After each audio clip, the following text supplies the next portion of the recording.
ओम नमो भगवते वासुदेवाय। ओम नमो भगवते वासुदेवाय।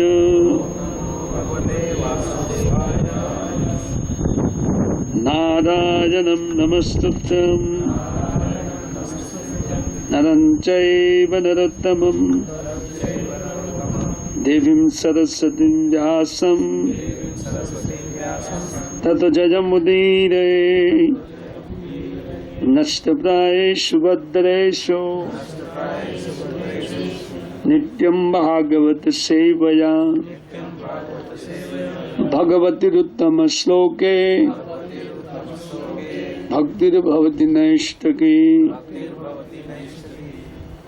श्रीमद् भागवतम क्रम के अनुसार हमारा पाठ प्रथम स्कंद के 8वें अध्याय का आज हम लोग 27 और 28 हो सकता है तो 2 श्लोक लेंगे। तो 27 नंबर श्लोक है, नमो किंचन वित्ताय निवृत्त गुण वृत्तये आत्मरामाय शांताय केवल्यपतये नमः। नमो किंचन वित्ताय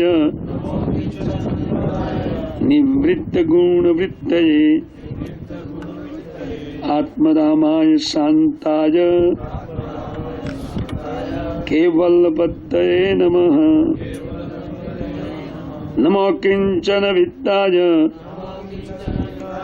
निवृत्त गुण वृत्तये आत्मरामाय शांताय केवल्यपतये नमः। कीजिए पाठ। प्रभु जी नहीं है। नमो किंचन वित्ताय निवृत्त गुण वृत्तये आत्मरामाय शांताय केवल्यपतये नमः।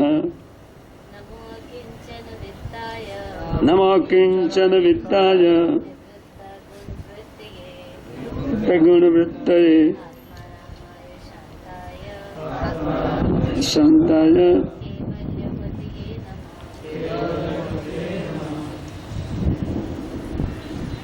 हरे कृष्ण।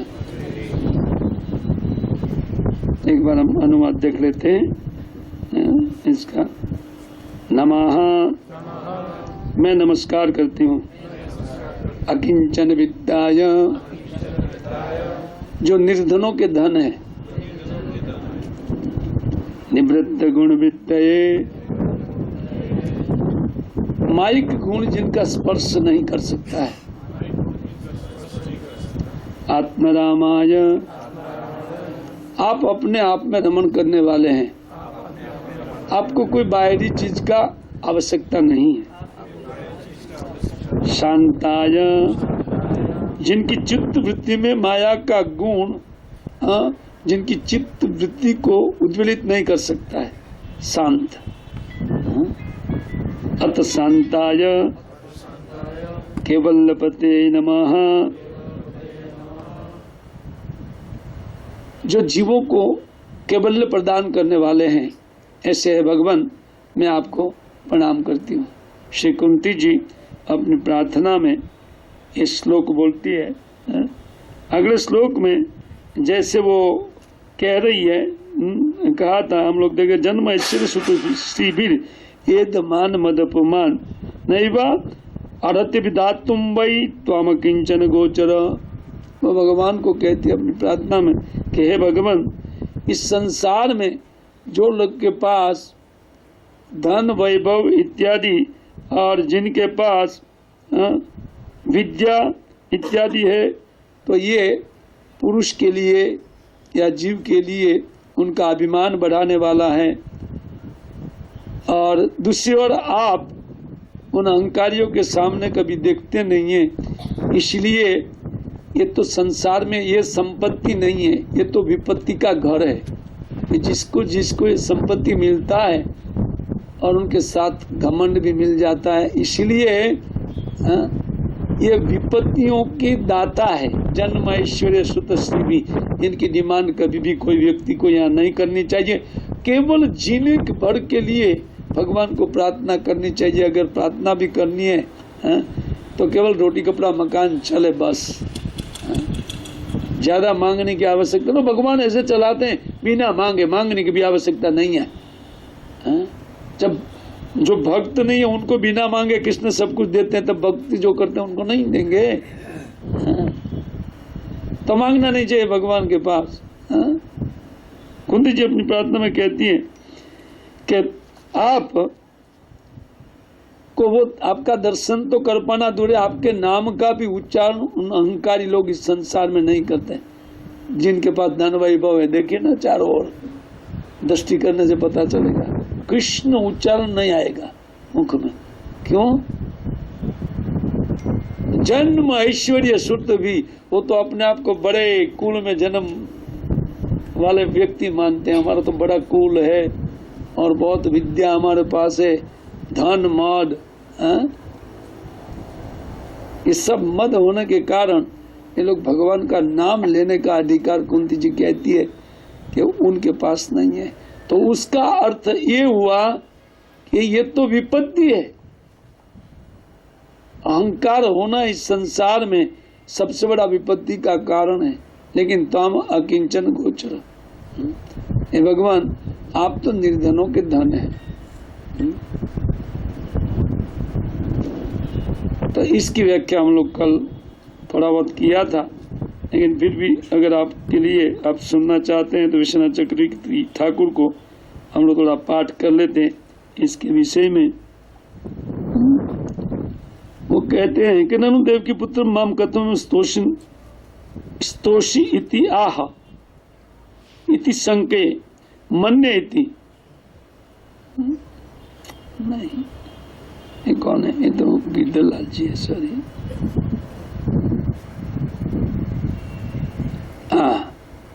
वो कहते हैं अकिंचना न विद्यते किंचिन मात्रम प्राकृतम वस्तु अपितु तन लक्षणा।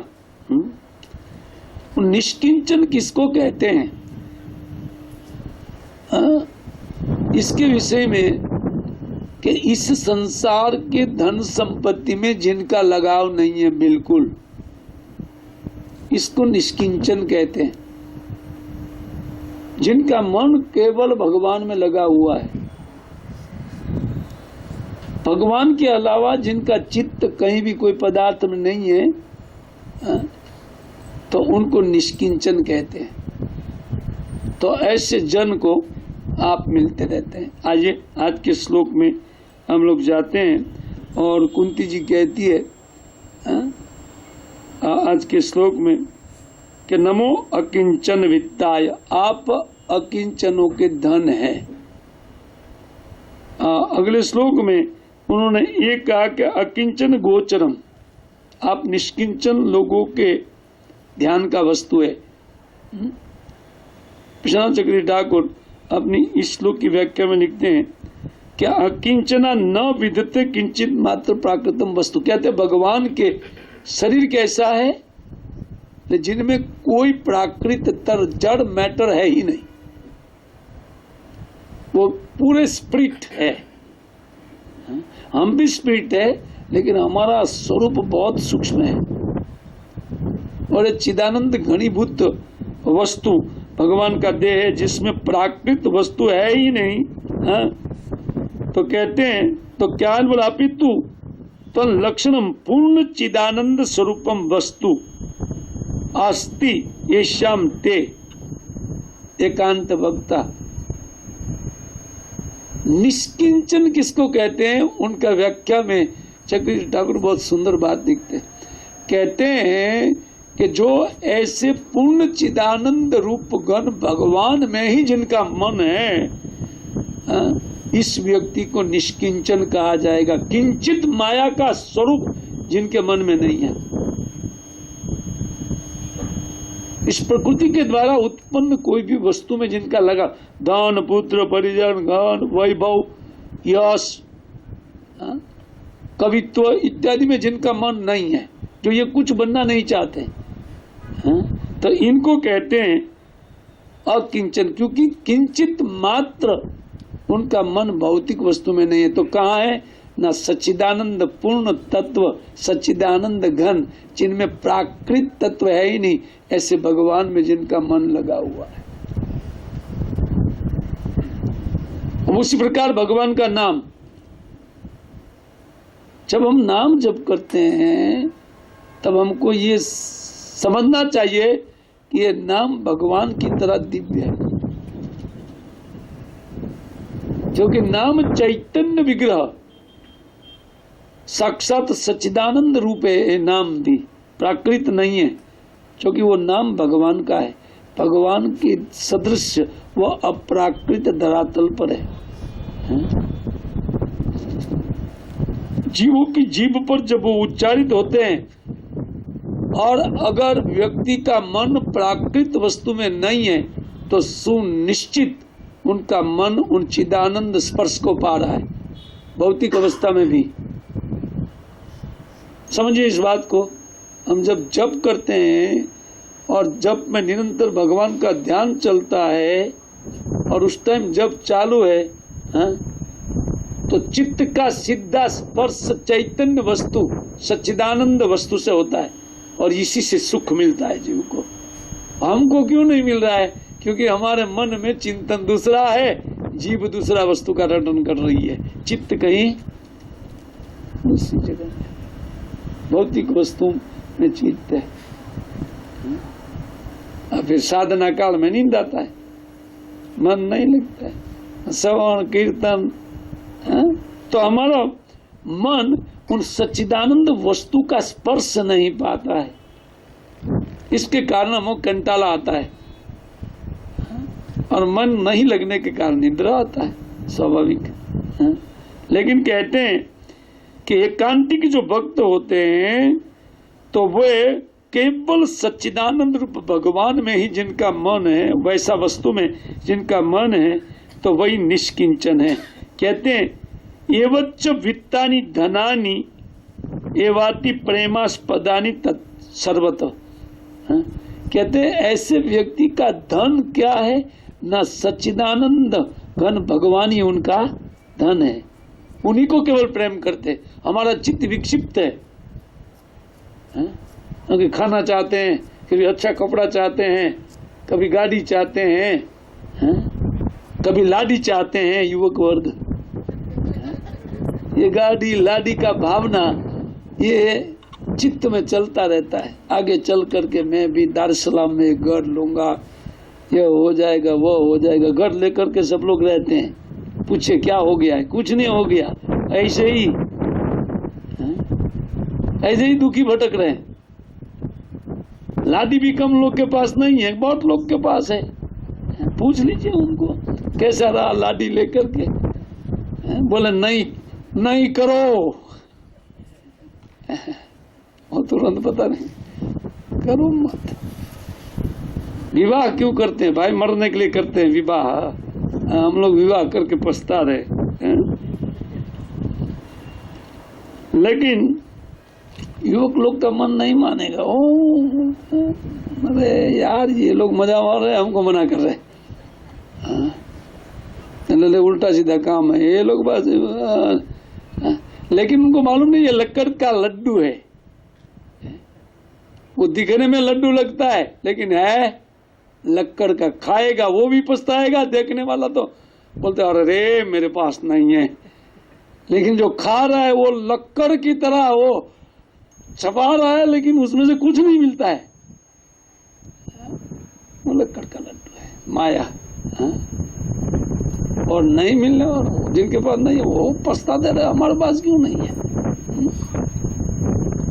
अरे जो कुछ भी है, लेकिन जिनका वित्त, जिनका मन विक्षिप्त नहीं है, ऐसे उन व्यक्ति का धन क्या है? ना सच्चिदानंद वित्तानि धनानि एवाति प्रेमास्पदानि। जिनका प्रेम केवल सच्चिदानंद घन भगवान में है तो वही उनकी संपदा है। चक्रवर्ती ठाकुर कहते सर्वतः संगोपनीय गोपनीयाश्च यस्य तस्मै तेषां वित्ता इति भाव। तो वे लोग अपने कृष्ण प्रेम को गुप्त रखते हैं, क्योंकि वो महाधन किसके पास होता है? तो धनी लोग थोड़ा ना उसका प्रकाश करते रहते हैं, हम इतना धनी है, ये दिखाना नहीं चाहते हैं। बोले पता ना चले हमारे पास धन है, क्योंकि चोर लोग आ जाएंगे।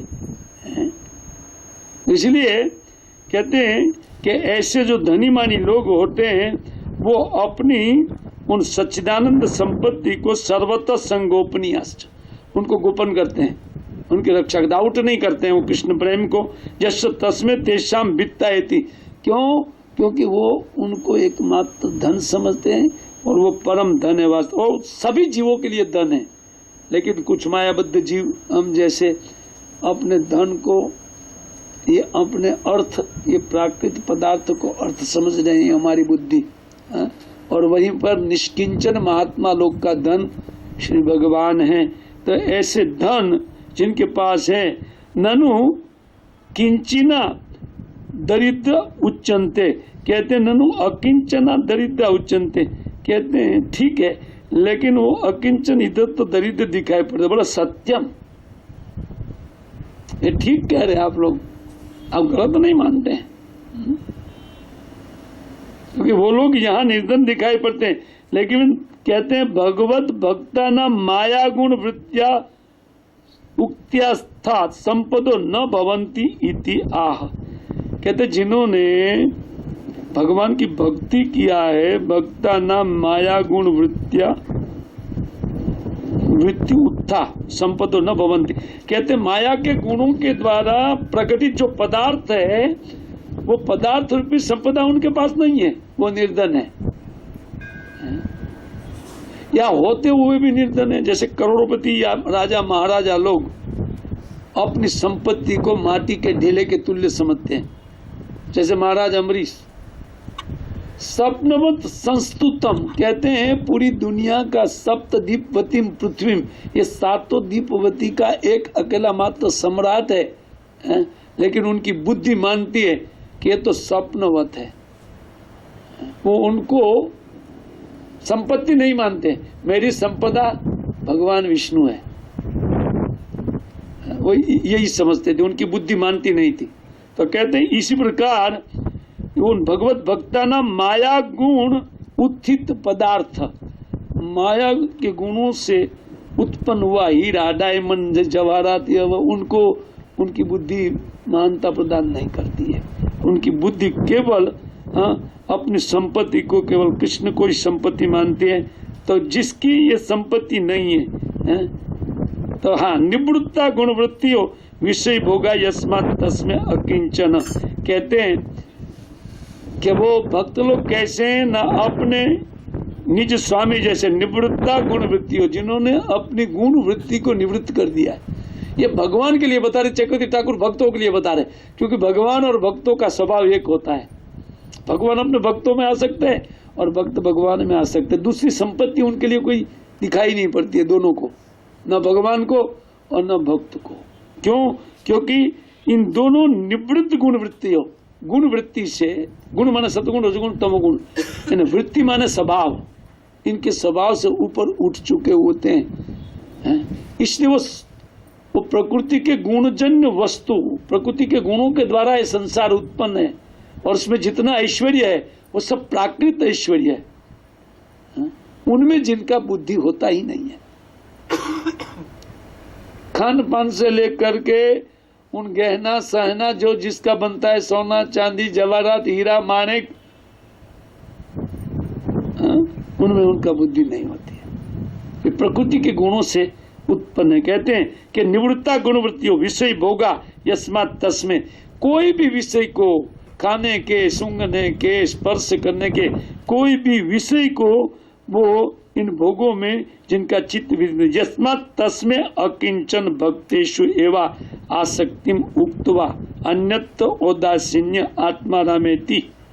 अभी दूसरे शब्द का व्याख्या ले रहे, वो कहते हैं कि ऐसे भक्तों को छोड़ करके जिनका बुद्धि बिल्कुल प्राकृत गुणों को लांघ चुकी है, उनको छोड़ करके भगवान का बुद्धि लेश मात्र पदार्थ में नहीं है, माइक कोई गुण में नहीं है, अतः वो भी इन गुणों के ऊपर,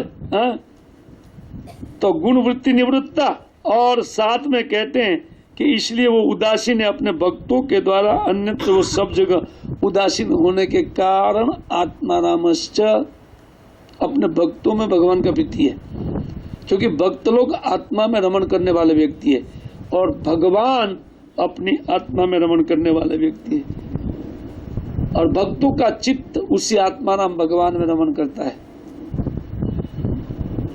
बहुत सुंदर बात बता रहे हैं। हमारी बुद्धि शायद उनको डल माइंडेड हम लोग है ना, इसलिए ग्रहण नहीं कर पाएगी उनको, है? लेकिन चित्त जिस समय इस सच्चिदानंद वस्तु को स्पर्श करेगा, है? भक्ति करते हुए महाआनंद उत्पन्न होगा चित्त में, जो वास्तव में हमारी सुख संपत्ति है। भगवान का नाम रूप गुण ये सब सच्चिदानंद है, ये सच्चिदानंद वस्तु है। लेकिन हमारी पीलियाग्रस्त जीभ, हमारा पीलियाग्रस्त कान या हमारी रोगिष्ठ अवस्था उनका अनुभव नहीं कर सकती है। वो रोगिष्ठ अवस्था है भोगों की कामना, ये रोग है। लेकिन निवृत्त गुणवृत्ति है, जिनकी गुण वृत्ति तिरोहित हो गई है और जो जिनका मन सच्चिदानंद भगवान में लग गया है, ये लोग आत्माराम है दोनों, और भगवान भी उस आत्माराम के प्रति उनका आसक्ति है, संसार में उनका आसक्ति, इसलिए कहते हैं आत्माराम थी न भक्ता नाम अपराधे सत्यम अपि न त्वम कुत्सित इति आह शांताय न कुप्यसि इति आह। ओहो, बहुत सुंदर पढ़ देते हैं। कहते हैं ऐसे भक्त अपराध भी करते हैं। अपराध याद रहे, विश्वनाथ चक्रवर्ती ठाकुर को समझिए, अपराध कभी आत्माराम अवस्था में होता नहीं है। अपराध कब होगा? चित्त वृत्ति भौतिक अवस्था में है तब अपराध होता है। उसका अर्थ या हमारा बात बता रहे साधक भक्तों का, जो लोग भगवान का नाम लेते हैं और जिनका चित्त साधना में लगा हुआ है कि हम इसी सच्चिदानंद घन भगवान को प्राप्त करेंगे, और उनसे अपराध भी होता है। चक्रवर्ती ठाकुर कहते हैं कि भक्त अपराधीषु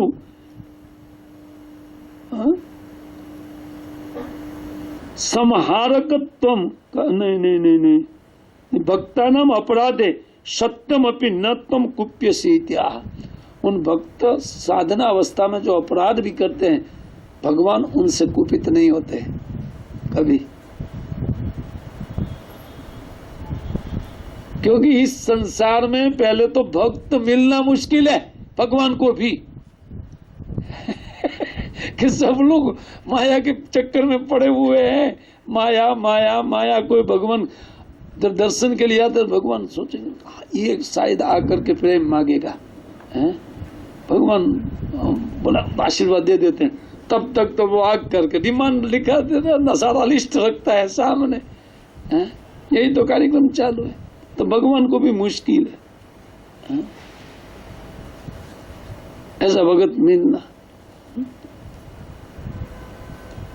नाना प्रकार के दार्शनिक तार्किक सब कोई लोग है, लेकिन भगवान को भक्ति करने वाले लोग इस संसार में मुश्किल है। अतः कहते हैं भक्ता नाम अपराध सत्य, भगवान के प्रति भक्त का अपराध भी होता है। साधनावस्था में भगवान कोप नहीं करते हैं, उनके ऊपर कुपित नहीं होते।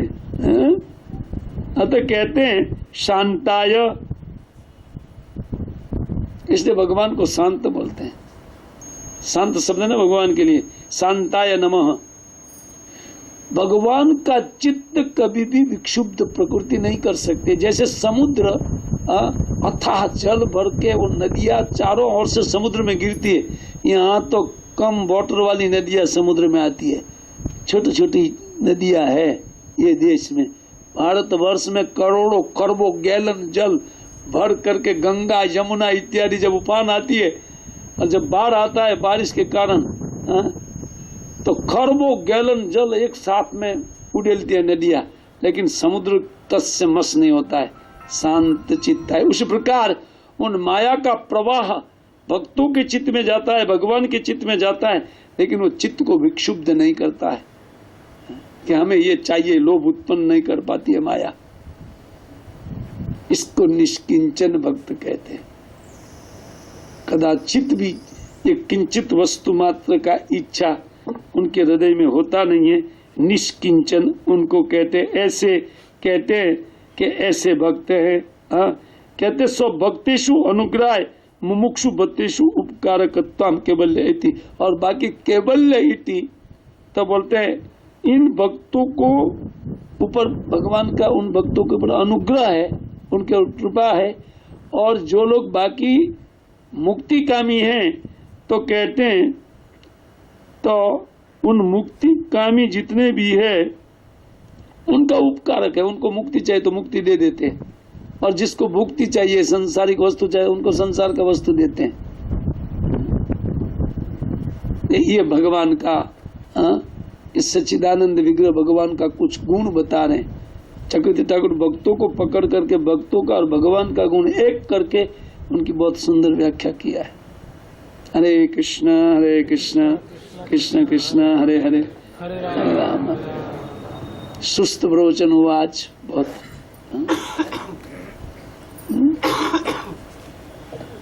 आपकी दृष्टि से मैं सुस्त मानता हूँ, क्योंकि कुछ आनंद नहीं ले रही थी आपकी आंखें। और प्रश्न है कि नहीं तो मैं कीर्तन करूं 5 मिनट के लिए।